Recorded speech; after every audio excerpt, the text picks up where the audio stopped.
Yesu mwene Mariya. Abayisilamu bakavuga ko ari Isa. Ibi byose bifite aho bihuriye n'ubwo buri wese abifata uko abishaka. Hari benshi bavuga yuko Yesu ari umwana w'Imana, akaba ari Imana. Abandi bakavuga ibindi kuri Yesu, ko yabambwe n'ibindi byinshi.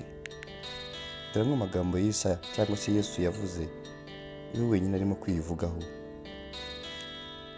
Isa aravuga ati, mu by'ukuri njye ndi intumwa ya Allah, kandi n'umugaragu wa Allah.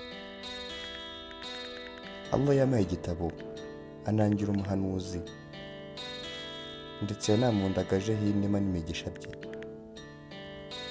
Aho nzaba ndi hose azaba ari, antegeka ibyo gukora harimo no gusari. Allah yambwiye ko nzatanga amaturo igihe cyose nzaba ndiho.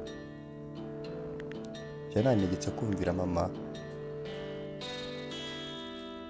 kandi niyangize umwibone cyangwa nkangira umunyamugayo, sinigeze ngayika hano kuri ino si.